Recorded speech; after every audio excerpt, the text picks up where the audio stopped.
Thank you. Thank you, Darren. Hi, everybody. So,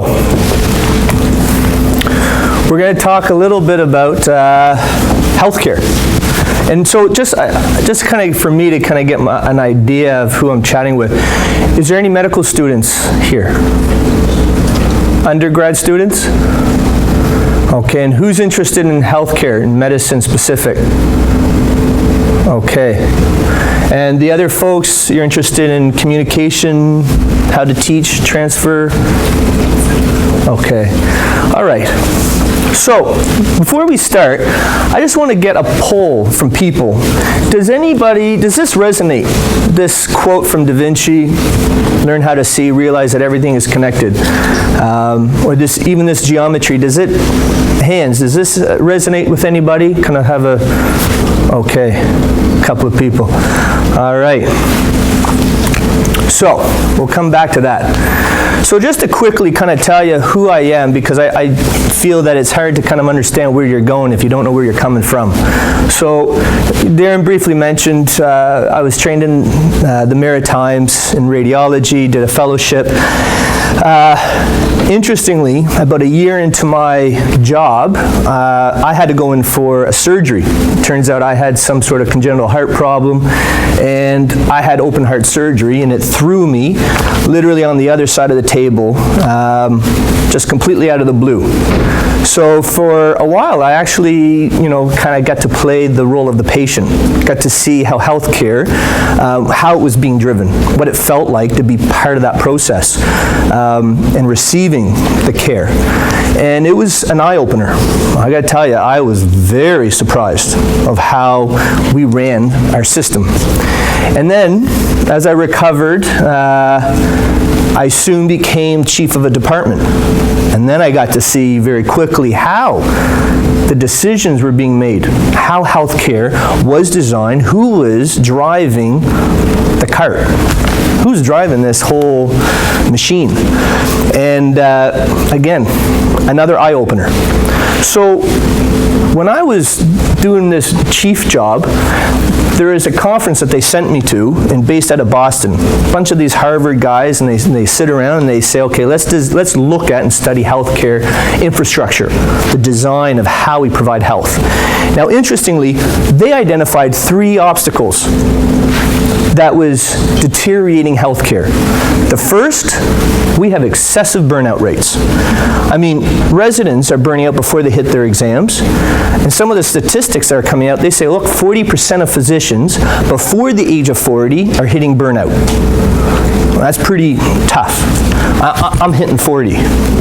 So you can imagine what type of workforce is out there trying to do their best. But we got a problem. So burnout.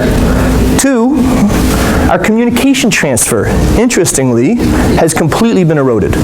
You can imagine at the end of the day, after a 10-hour shift, you got a burnout physician trying to communicate to another burnout physician, all of their patients that they're going to now have to look after on call. We now know that system is completely degraded.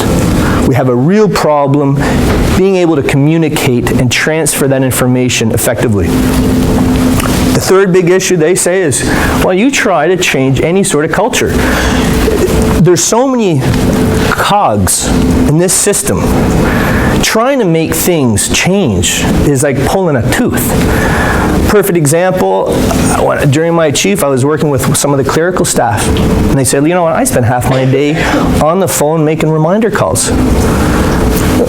I can't even do my job and I'm getting in trouble because I can't do the more intensive work appropriately because all my time is on the phone. So I said, okay, no problem. Let's bring in a high school. We got tons of volunteers. They get credits for it. Bring them in. Well, don't you know I get a call from the union? And I said, well, you can't do this. You're impeaching on,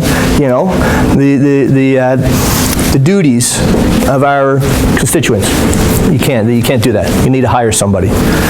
So you start to see how the system is completely now outdated for the way that we run our healthcare.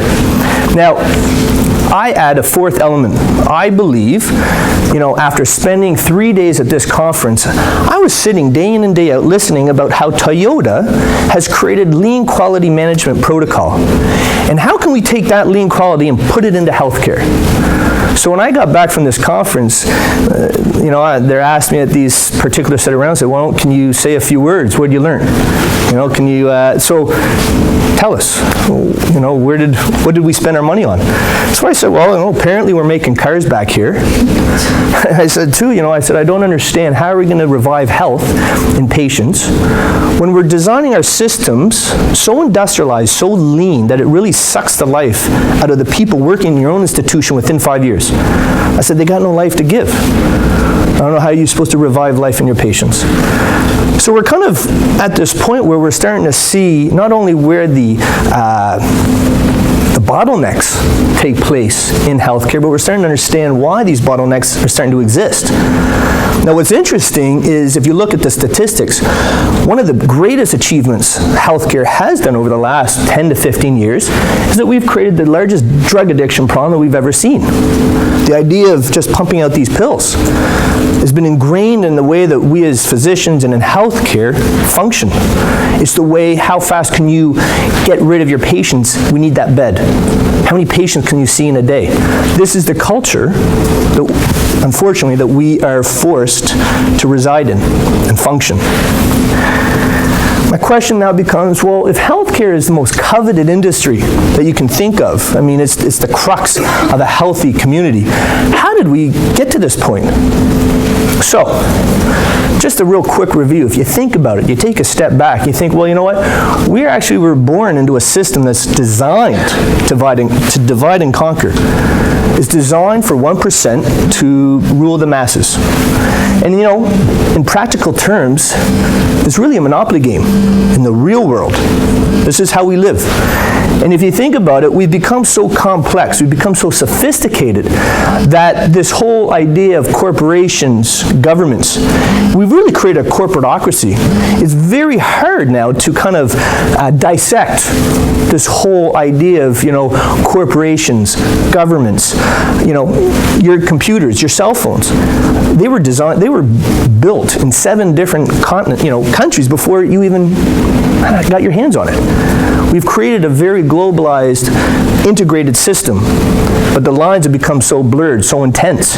But yet the whole system is basically feeding off a single commodity.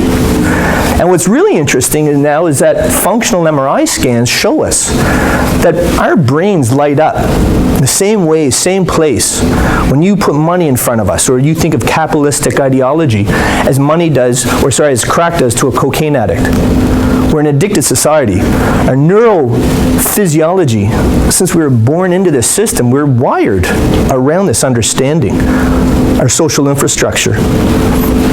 But yet, if you were to step back and look at us, look at society as an individual, you start to see that we act no different than an addicted individual that you're trying to treat in a hospital. We turn a blind eye to the atrocities that are happening around us. It can be used to make us do crazy, terrible, awful things to each other. The blind eye towards some of the more concerning issues that we're facing as a global society. The fact that our social infrastructure is not designed for the degree of environmental extremes that we're starting to experience. MIT has shown us, well, we're a global community. You create an avian flu in one corner of the world, well, you got 30 days. The old adage that you're safe in your own backyard doesn't even exist anymore. We're living in a new world. And in fact, we're now dealing with the cancer of consciousness, where people are so easily led down a path to say, okay, it's okay to harm people and cut people's heads off. This is a product, if you start thinking about it, where does this come from? This disenfranchised, of an individual feeling completely disconnected and then finding themselves connecting with such a radical group. In my mind, I think this is a very critical situation that we're at. I really think we're at a tipping point. you know? And at the end of it, if you think about it, we're running at such a digital pace. Our technology is so extreme, and remember Moore's law, it's exponential.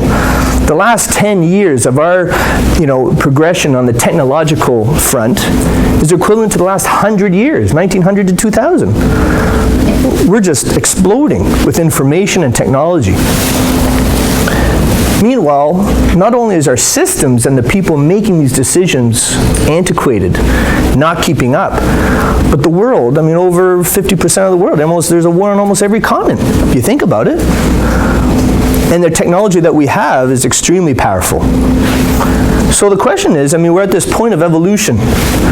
You know, we've been evolving as a society. You know, we're at this point now where, you know, we're just kind of going through the motions. Can we change? How in the world would you stop this complete insanity? You know? 1919, Mercedes-Benz said, you know, they said, look, we're at the end of the auto industry. That's it. Pack your bags. This is it. The rationale was that they figured they didn't have enough chauffeurs to drive their cars. So the point being is that we're only as smart as the times. We designed healthcare. We designed our infrastructure at a time when we thought we understood humanity. Now it's interesting, a new conversation is starting to build. A brand new way of thinking. And in my mind, how would you want to create a new conversation, or at least highlight, showcase, bring people's attention to it? So, I'm a true believer in the arts. I believe music, I believe visual arts, narration. I think they're extremely powerful. And in fact, if you start looking at what Harvard's doing, all of their research, they're using art galleries as educational tools, teaching the empathy, the compassion. And I believe that I want to use music, I want to use art. I think we should be highlighting a new conversation that started 10 years ago. See, the Dalai Lama went to the American Neurosurgical Society and said, look, you need to take your Western technology, start studying the Eastern mind. Instead of just continually, perpetually studying disease and trying to catch up with the disease, why are we not studying the healthy mind? Study a Buddhist, a meditative mind. See what you see, because there's definite changes. There's going to be a difference. So, it turns out that 10 years of research has now completely opened up a door of new perspectives. Help us redefine our sense of self, a new level of self-awareness. And not only that, but it turns out that we're starting to learn the tools to be able to embody this new understanding, to harness it. It's almost like we're now understanding that the mind is like a muscle, like any other muscle in your body. You can go to the gym, you can make strong muscles. Well, it turns out you can do the exact same to your mind. You know, and I was sitting there years ago watching The Matrix. Anyone see that movie? Loved it. And the guy, when he got plugged in and could learn Kung Fu in 20 minutes, I was like, my God, that's just brilliant. But then it turns out, I mean, this stuff is considered like Kung Fu for the mind. 20 minutes a day, sitting there. It's not like you even have to do any sort of a workout. We're starting to understand that that is a tool to make a healthy, a very competent mind. Now, this research, not only is it now showing us these new perspectives, not only is it showing us how, but it's rewriting the books on healthcare. What it's saying is that it's called BPS, Bio-Psychosocial. So you can imagine the biology. You know, if a patient comes in for heartburn, simple example, heartburn. You know, John Smith, sure, I'm going to focus on John Smith's stomach. Make sure there's no biological problems. But you know, I also have to figure out what's in John's head. Because if he's stressed, if he's anxious, that has a direct connection. Your mind and your body are inherently linked. So I now need to focus on his mind. I can't just focus on his stomach. But it also turns out, just as important as his mind and his body, but the community that he came from has to be dealt with. Because the family, your community, if everybody in that community is eating KFC and is encouraging alcohol, well, I guarantee you, the dirty bird from KFC is still going to give you heartburn. So we need to now treat not only the individual, their minds, but it's your community. And you can imagine a very stressed, anxious community or family. Well, that directly impacts the individual. So we're starting to understand how the continuum between mind and body, community mind, it's all inherently linked. And you know, research is putting fancy names on it. Epigenetics, you have the meditation, meditative consciousness. It's all becoming a spectrum. And so now we're starting to put all of this stuff together, and we're starting to realize that there's a whole door that's opening up toward about health.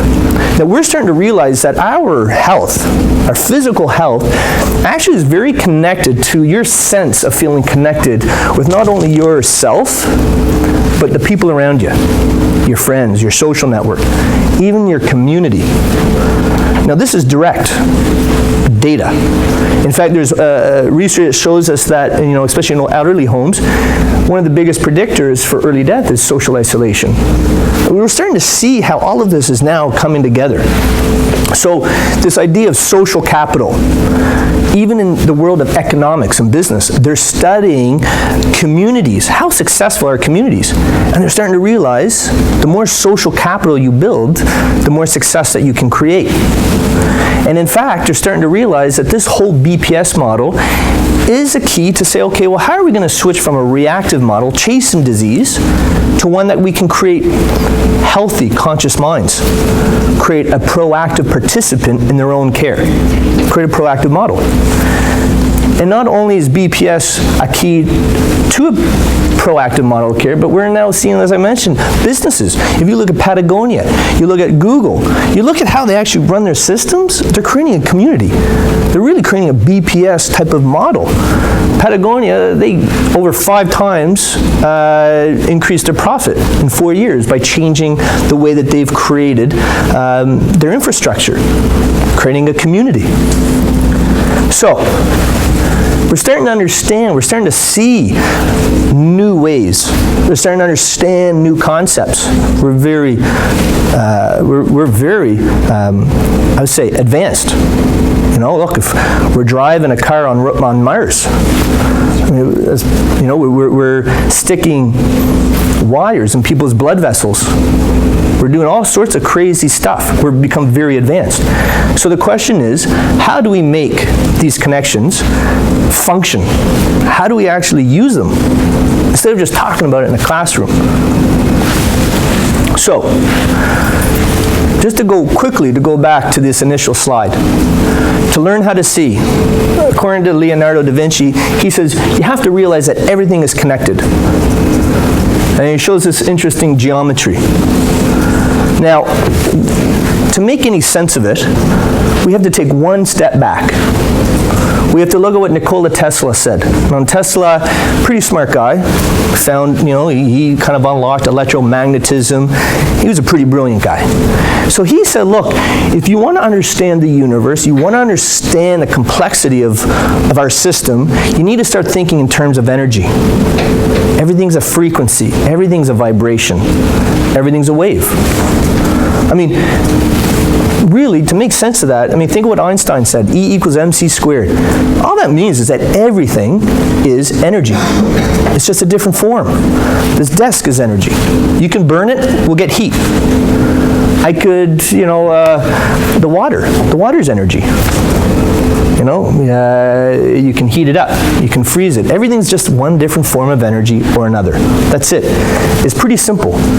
And then it turns out that we've kind of figured out that there happens to be a certain rhythm, a certain energy that's flowing through the entire universe. And if you think about it, if you go into a dance hall and there's a band playing, you see everybody dancing. Everybody's got a different dance. But everyone's dancing to the same rhythm. So it turns out that Mother Nature is no different. You see, there's a certain rhythm that flows through this entire universe. And we figured out Fibonacci Sequence, or golden ratio. I remember learning about this in junior high, but the connections weren't there. But now when we start thinking about it, and research has, kind of proved this, it's like kicking a dead horse. We're starting to see that spiraling arms of a galaxy is the exact same geometry as our atmospheric fronts. It's the same, same geometry at every level of Mother Nature. I mean, think about the snowflake. There's not one snowflake identical to another. And that's a lot of snowflakes. But when it comes out in a perfect symmetry, it's the ratios over and over again, the same ratio. You see it everywhere. And in fact, it brings us to this idea, this understanding of what a fractal is. Because you can look at that entire tree, you can take its roots or its branch, you can take the whole leaf, even the veins of the leaf. At every level of that tree, it's the same geometry, the exact same geometry. So we're starting to see how this rhythm starts to play out. And then it's a repetitive pattern over and over again at different levels. And it should be no surprise that, your entire anatomy is based on this geometry at every level. And it's not just the whole. Your outer ear is designed around this geometry. And in fact, the sound waves that's being collected and filtered from your outer ear into your inner ear, your cochlea, is also the geometry of this golden ratio. Every level. You can't escape it. In fact, it's even down to our DNA. So now we're starting to understand, wait a second, everything is this geometry, even our DNA. And in fact, it turns out that we're about 99.8% genetically identical. I don't care what your skin color looks like, I don't care what your eye color looks like, it doesn't matter. I don't care what part of the world you come from. We're genetically identical. We are now starting to understand that maybe we're an extension of Mother Nature, this fingerprint. And in fact, it becomes very powerful when you start to understand, and if you can identify this design, recognize what you are, who you are, through this. And when I say recognize who you are, because it turns out that now that we've identified this geometry, it's helping us understand what resides at the level of the subconsciousness. How does it make us choose to do one thing or another? How does it make us function? Well, it turns out, research now shows that, when people's faces fit this nice geometry, the closer they are to this rhythm, the more they're perceived as being attractive in the world. So, now not only do we understand what is driving the physical world, Mother Nature, and we're an extension of this Mother Nature, but now it makes logical sense. Even our mind is designed around this energy, this rhythm. And in fact, if you think about it, we've got now this kind of rhythm that's flowing all the way from the levels of the galaxy down to our DNA. I believe it's time to tune people's minds into this frequency. Make them aware of it. Bring what resides at the level of the subconsciousness and bring it to the level of consciousness. It's self-awareness. It's self-empowering. And if you think about it, we're already doing it. We figured out Mother Nature's design. Look at the magnetism. If I told someone 100 years ago that I literally can dissect a human body, look through you, without even touching a scalpel blade, I'd be burned at a stake.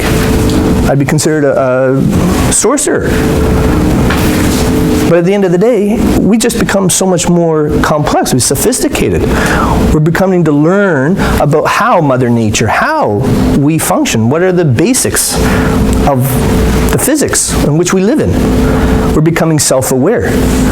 And so going back to this idea that, 10 years ago started this conversation, we're starting to understand how the science of mind, the power of consciousness, is now kind of being understood on the same plane as mathematics, quantum physics, quantum consciousness, neurobiology.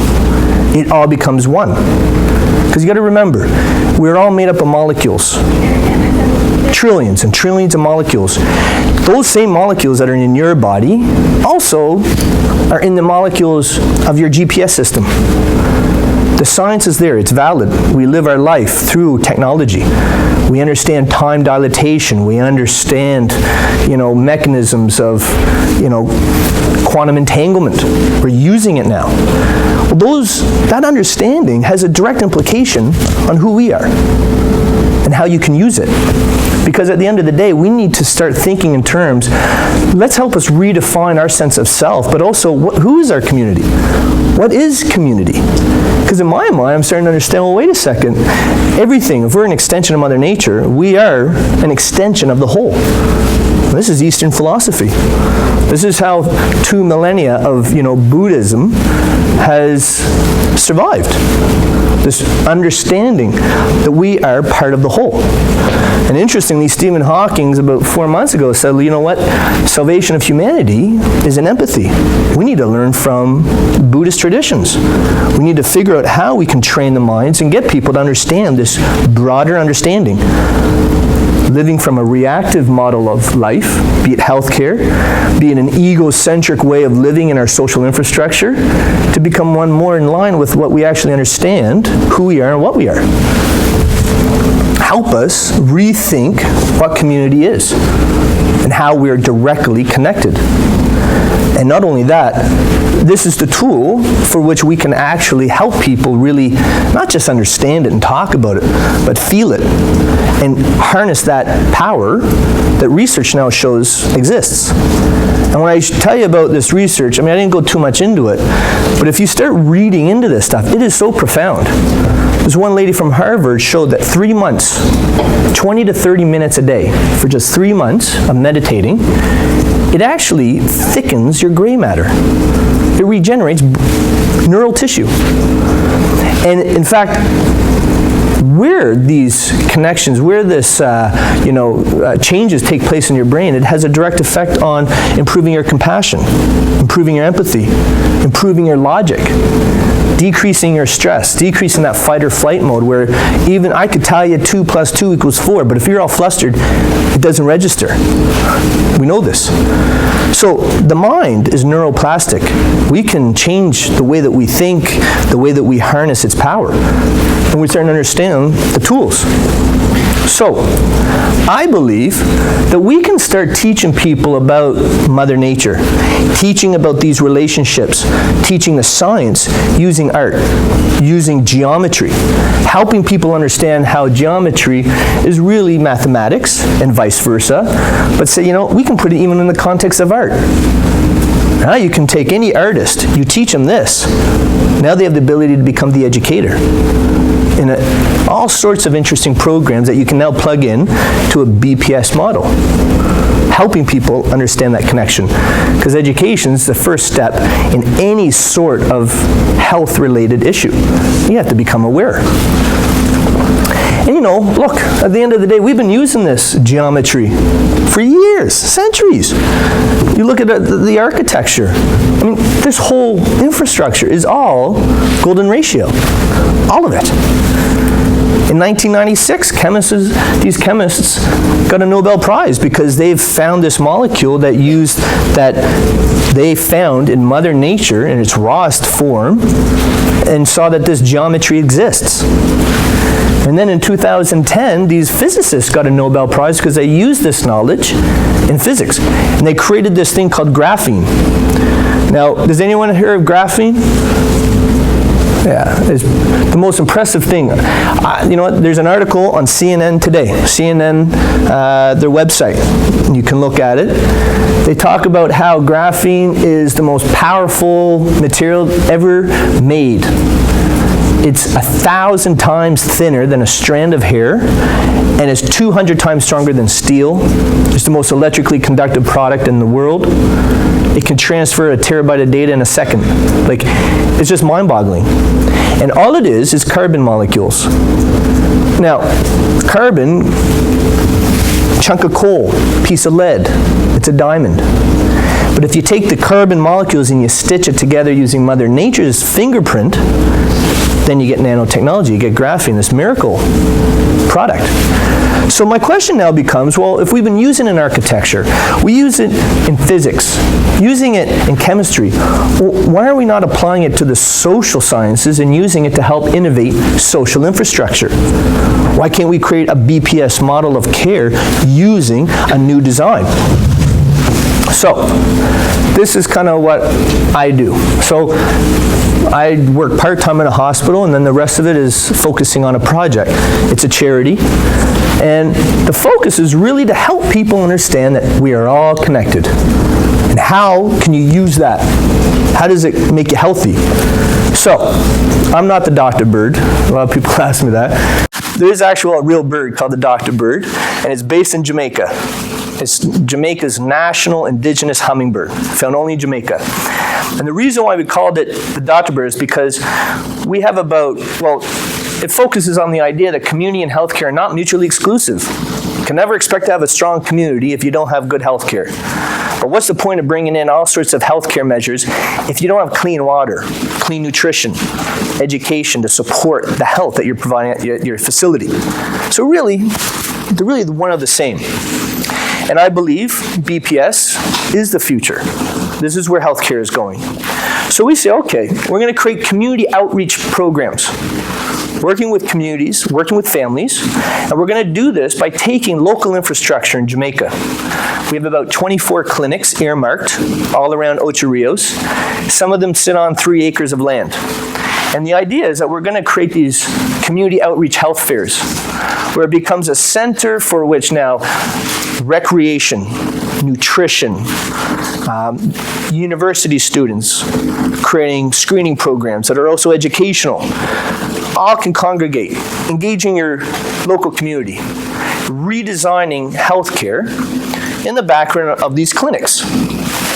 And what we do is these community outreach health fairs now become the foundation for which we can creating global health electives for medical and non-medical students, being able to give back while learning. And we'll do this by working with local infrastructure, all their physicians, their students, their learners, and add in a whole vacation volunteer program for professionals who also want to give back, learn about BPS, be part of the experience. And what happens is this whole infrastructure becomes a center of change, using music, using art. And if you think about it, what we want to do is say, okay, you know what, let's recreate the Renaissance. Because if you think about what the Renaissance did, they used art to help people understand all this new science that was coming to Europe. All of this new mathematics was exploding. And people were using the arts to not only help educate people, help them understand, it was helping people disseminate all this knowledge, but also, and most importantly, they used it to help people see themselves transforming at that particular time. It helped them relish in their own transformation. It gave them that positive, self-fulfilling prophecy of change. And I believe that we can do the same to help people understand how we're an extension of the whole. I mean, look, Mother Nature, all of us, we're all superorganisms in the context of the cells in your body. We're made of trillions and trillions of cells. In fact, there's more bacteria on each of us than there are cells that actually make up who you are. But at the end of the day, you're a superorganism. Mother Nature is also a superorganism. You start thinking in terms of what we are. I mean, you know what? You look at an octopus. Every tentacle has its own brain that communicates with the big brain. Mother Nature takes such different, forms of life. Well, Mother Nature, who's to say, why are we not the neural cells? Yeah, sure, we're all human, but if you start thinking about who we are, what we are, how we're connected, you start to be able to kind of create new perspectives on the way that we can see each other and see ourselves. Even the way that we even see it, how we interact and are connected with community. So essentially, through music, through art, we want to kind of brand ourselves and convey this message of unity, how to use it.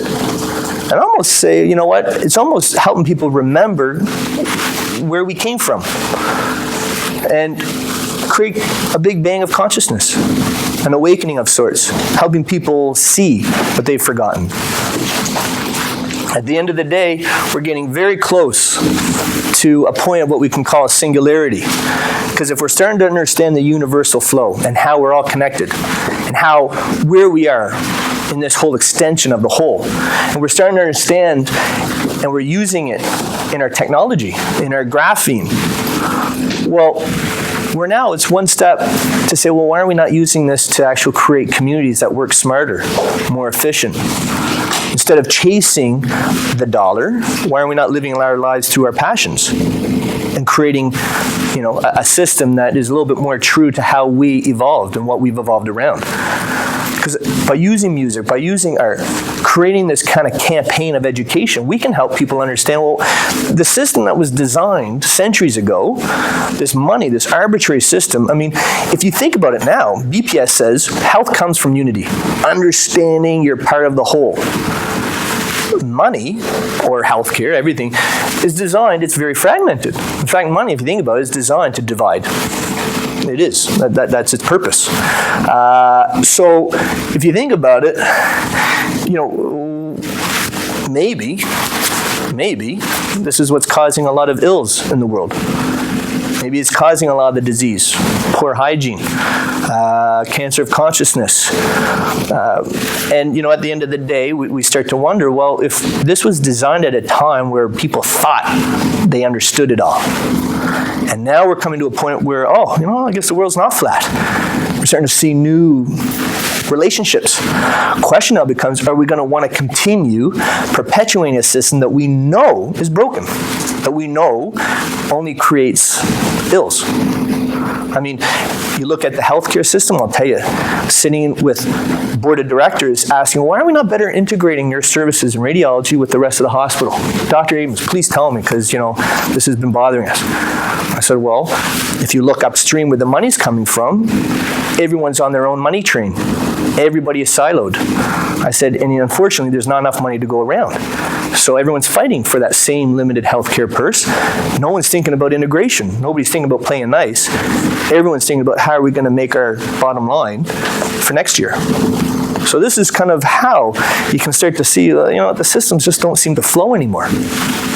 But yet, we have a new understanding. BPS, your biology, your psychology, your community are all integrated.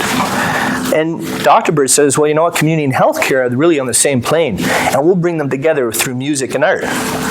So if you think about it in these terms, these systems support each other. It creates systems. And unfortunately, for us, it becomes clear as day. You're using geometry, you're using mathematics that it's authentic. Tried and tested. This is why we're here. So the question now becomes, why are we not using new understandings of geometry, social geometry, dynamics, that we now know exist? Why can't we use art to brand ourselves, to help people? So now a piece of art has more than just one meaning. It's not just something that you want to put on your wall, but you see this, you can now start to understand the unity of how we're all connected. We can help people understand what BPS is all about. And there's lots of ways to teach. For those interested in, communication transfer, think about it. There's standard ways you can say, okay, Johnny's got a bad knee. Break it down to BBS. How does your biology, what are you going to do about the community? How are you going to deal with his mind? How does it all play? It's pretty standard. But there's other ways. Fun, interesting ways. So this is what Harvard's doing. They're using this thing called visual thinking strategy. So does anybody want to quickly just tell me what you think? There's no right or wrong answer. It's art. That's the beauty of it.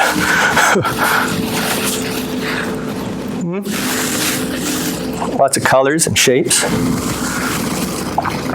Well, interesting, these shapes are all the same. You all agree?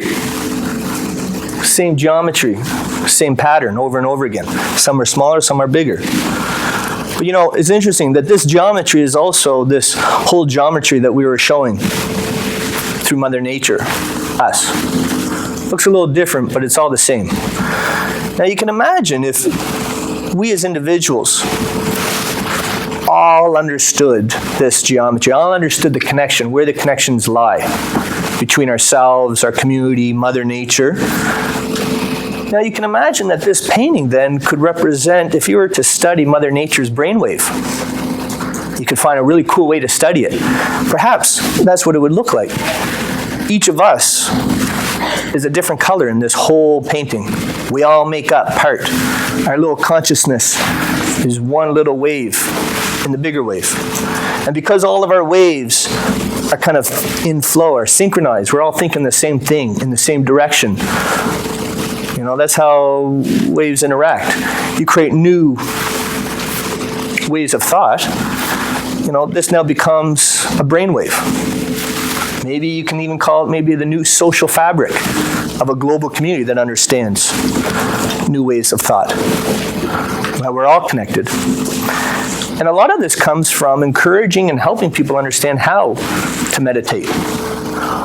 Where does meditation come from? You know, what are some of the, what's the underlying premise of what you're trying to embody by meditating?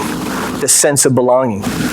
I've been to a couple of ashrams, you know, and nobody really kind of, the swamis, they don't say, oh, this is this type of meditation or this type. But a lot of it is always about understanding that when you're meditating at 5 in the morning, that there's also 100,000 other people meditating at the same time, synchronizing their thoughts, being part of the whole.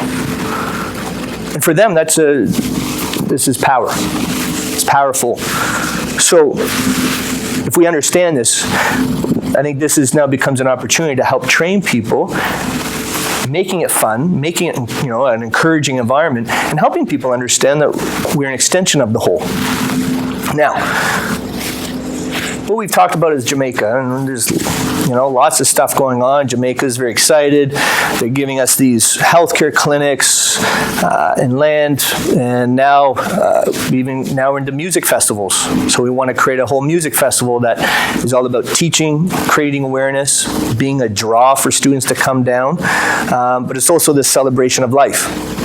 Now, there's others who have also now kind of jumped on board this BPS model. So now I'm working with Conestoga College, big polytech school out of Kitchener-Waterloo. They got 11,000 students, and they're quite now interested. So I'm now working with the software and engineer design students, of all things, lecturing about this stuff, showing them about geometry, what the geometry means, how you can use it to represent not only the mathematics, but understand relationships, but also how you can use it not only as art, but also functionality. So now I'm working with the software folks, say, okay, let's create an app. Social crowdsource. You know, if we get 10,000 people who want to come down to Jamaica next month, how can we quickly organize it and put them into positions based on their gifts? You know, their interests, their passions. So this is now a project that they're involved with.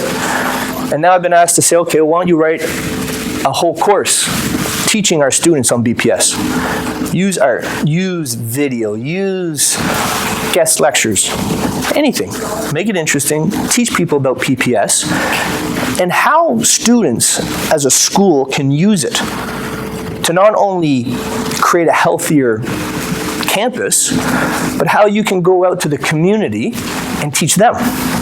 So essentially, we're creating a think tank, intellectual, logistical support now, that now I can now tap Conestoga College, 11,000 students, eager to learn. All of them, you know, in the polytech schools, it's all about doing projects. So now I can say, well, I can now bring ideas. I'm working with my local stakeholders, research students who want to do projects. If you want to do something, no problem. I can now plug you into students that can also help drive your research. We're creating a network, a new community that's all about BPS. So it turns out that now, so I also play music, and you know, a lot of this kind of came out of the fact I was playing music. And so now the radio says, well, look, you know, if you're going to use art in the classrooms, why don't you use music on the radio? Let's start promoting BPS, teaching, creating new ideas. You got research students, bring them to the radio station, have them talk about their experiences, their understanding. So we're creating a whole network. And it turns out in Jamaica, one of the other stakeholders I have is Jamaica's largest reggae station. So now they're really excited. So now I can start linking these programs that are going on in Conestoga with the Canadian students, and we can start plugging them into Jamaica. And then same in Jamaica, all these reggae artists, we're going to have music platforms, having them sing about community, sing about consciousness, create a musical culture out of Jamaica that's all about these positive vibes. And we can now start flowing them into Canada. All of this is really all about creating a new perspective, creating a conversation that helps us get out of our entrenched ways of thinking. Disrupting the way that we think and say, okay, well, geez, maybe there's a door here, you know, and helping raise people's level of consciousness and level of self-awareness. So this is it. I love this quote. Helps people kind of think of where we are, how we interact in our society, and where you want to go. So, last thing. So, for those who are interested, I can tell you, I got tons of projects, tons of ideas, lots of networks, lots of stakeholders. So if anyone who's interested, I'm more than happy to talk with every and anybody. This is my email. And for those interested, I would love to hear from people to say, okay, number one, after hearing this, do you feel any more connected? Do you, just a sense of understanding, seeing the relationships? Does it resonate? Can you walk down now in a forest or look at a flower and say, well, geez, you know, this, do you understand that there's a bit of a connection here? The energy, the same energy, life force that literally creates, a flower to bloom is the same energy that allows your heart to pump. It's just everyone's dancing a little different. So that's the first thing. The second thing is, are you even interested to get involved? Some people do, great. Some people don't, great. But for those who are interested, definitely let me know. And if you are interested, tell me what you're most interested in. This past summer, I had about 10 students from the United States and Canada come to Toronto, and they were doing summer internships.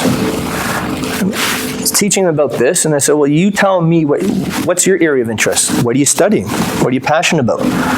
And they all came out with papers, research projects, focusing in their area of interest in the context of BPS.